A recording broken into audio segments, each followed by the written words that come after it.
नमस्कार दोस्तों, मेरा नाम है आयुष और आप सुन रहे हैं मुझे आपके अपने न्यूज़ चैनल आप न्यूज़ हिंदी पर। हमारी आज की इस वीडियो में हम जानेंगे कि आखिर भारत पाकिस्तान में सीज फायर की क्या है वो 6 बड़ी वजहें। यानी आखिर भारत ने पाकिस्तान पर सीज फायर रोका ही क्यों, भारत का क्या मकसद हो गया है पूरा, और पाकिस्तान लड़ने की हालत में है या फिर नहीं, और इन सारी चीज़ों में आखिर ट्रम्प का क्या योगदान रहा है। दोस्तों, आपकी जानकारी के लिए बता दें कि 10 मई की शाम को अमेरिकी राष्ट्रपति डोनाल्ड ट्रंप का एक बयान सामने आया जिसमें उन्होंने कहा कि मुझे ये बताते हुए बहुत ज्यादा खुशी हो रही है कि अमेरिका की तरफ से पूरी रात की बातचीत के बाद भारत और पाकिस्तान तत्काल पूरी तरह से सीज फायर के लिए तैयार हो चुके हैं। जिसके तुरंत बाद भारत के विदेश मंत्री एस जयशंकर और पाकिस्तान के विदेश मंत्री इशाक डार ने भी अपने एक्स पर पोस्ट कर इस बात की पुष्टि करी है। 7 मई को पाकिस्तान के आतंकवादी ठिकानों पर भारत के हमले के बाद चौथे दिन दोनों देश सीज फायर के लिए आखिर कैसे राजी हुए, आइए जानते हैं हमारी आज की इस वीडियो में। बात करें अगर पहले कारण की, तो वो ये है कि भारत ने अपना मकसद कर लिया है पूरा। कॉस्ट ऑफ टेररिज्म बढ़ाया गया,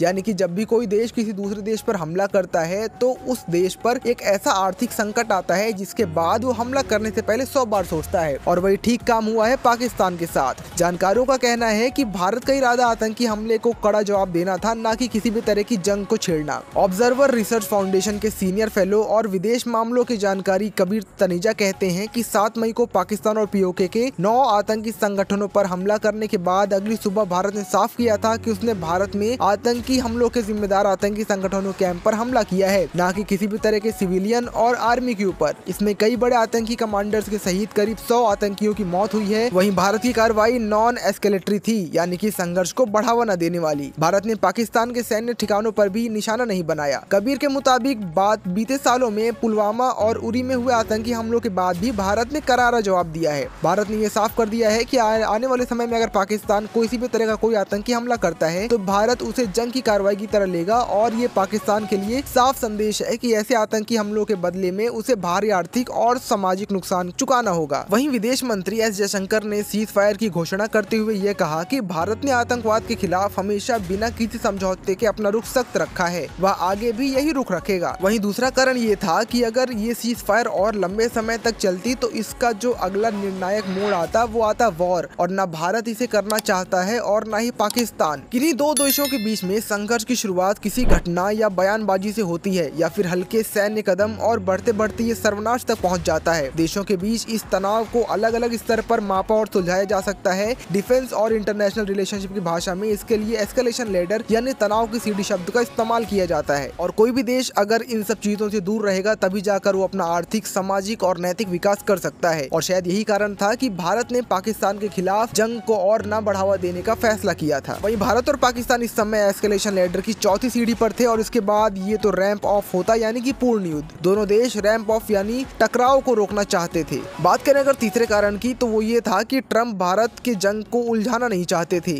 ट्रंप ने सोशल मीडिया साइट पर अपने बयान से कहा कि अमेरिका की मध्यस्थता एक लंबे रात की बातचीत के बाद मुझे घोषणा करते हुए खुशी हो रही है कि भारत और पाकिस्तान पूरी तरह से और तत्काल सीज फायर पर राजी हो गए हैं। और वहीं दोनों देशों को तत्काल बुद्धिमानी का इस्तेमाल करते हुए अपने निर्णय लेने के लिए बहुत बहुत बधाई। पहलगाम हमले के बाद जब भारत और पाकिस्तान के तनाव बढ़ा तो ट्रंप ने इस बात पर अपना रुख स्पष्ट नहीं किया था, बल्कि कहा था कि दोनों देश खुद ये मामला देख लेंगे। हालांकि अमेरिकी उपराष्ट्रपति जेड विंस और विदेश मंत्री मार्को रूबिनो ने लगातार स्थितियों पर अपनी नजर बनाए रखी, और दोनों देशों के नेताओं ने आपस में संपर्क करके चीजों को सुलझाने की कोशिश भी करी थी। वहीं कबीर तनेजा कहते हैं कि ट्रंप के लिए पर्सनैलिटी फर्स्ट और पब्लिक पॉलिसी सेकंड का फॉर्मूला लागू होता है। इजराइल का हमसा युद्ध के बाद या ईरान का तनाव, वह खुद युद्ध में मध्यस्थता करने की परेशानी रखते हैं, और ऐसे में वो अपना कैरेक्टर हमेशा क्लियर रखते हैं। जेएनयू के इंटरनेशनल स्टडीज और एक्सपर्ट प्रोफेसर राजन कुमार कहते हैं कि ट्रंप अब इस बात को सब जगह बताएंगे कि वो अमेरिका में अपनी राजनीति को भी चमकाएंगे। ऐसा करने से उनकी पर्सनैलिटी को बूस्ट मिलेगा और वो बाहरी देशों पर अपना एक दबदबा कायम कर सकते हैं कि हम वॉर के साथ नहीं, पीस के साथ भी काम कर सकते हैं। वहीं चौथा और सबसे ज्यादा मुख्य कारण ये था कि दुनिया 3 युद्ध के साथ एक और चौथा विश्व युद्ध नहीं झेल सकता था। अमेरिकी think tank council of foreign relations के ग्लोबल कॉर्पोरेट डायरेक्टर के मुताबिक मौजूदा वक्त में दुनिया भर में 32 छोटे बड़े सैन्य टकराव चल रहे हैं, जिसमें 2 सबसे बड़े युद्ध शामिल हैं, जो कि पहला है इजराइल और गाजा का, वही दूसरा है रूस और यूक्रेन का। और इसी वजह से दुनिया भर की सप्लाई चेन और ट्रेड पर बहुत ज्यादा असर हो रहा है। ऐसे में अगर भारत और पाकिस्तान के बीच जंग शुरू होती है तो दुनिया भर में इसका असर होता, साथ ही ट्रेड और सप्लाई चेन पर भी एक निगेटिव असर पड़ता, जो कि विश्व के सभी देशों देशों की इकोनॉमी और उनके डेवलपमेंट पर सीधा असर डालता। दरअसल भारत दुनिया भर में स्टील, फार्मास्यूटिकल्स, अनाज, कच्चे सामान और मटेरियल्स आदि का एक्सपोर्ट करता है। ब्रिटेन, अमेरिका जैसे देशों में फार्मा और हेल्थ सेक्टर के इससे कई बड़े और सीधे नुकसान होते और उनमें अमेरिका भी शामिल था। बात करें अगर JNU के international studies of regulation professor Rajan Kumar बताते हैं कि यूरोपीय देश समेत पूरी दुनिया में ये जानते हैं कि भारत किसी जंग से उलझे तो इस वजह से उनका ही नुकसान है, क्योंकि भारत और सारे देशों को अनाज और ऐसी बहुत सारी चीजें सप्लाई करता है जो कि उनके डेवलपमेंट में एक बड़ा रोल अदा करती हैं।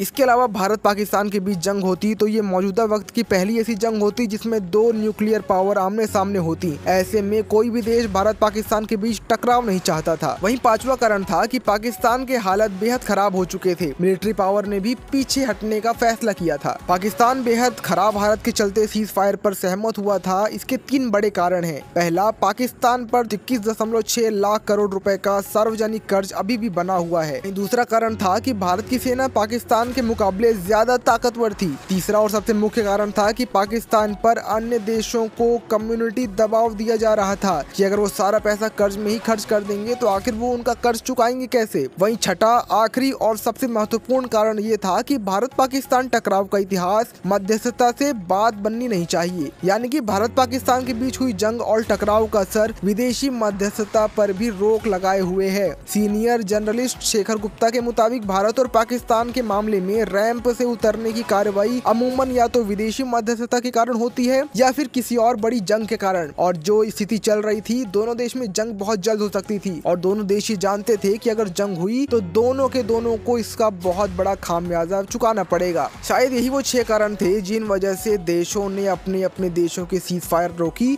और अपने अपने देशों को विकास की ओर अग्रसर किया।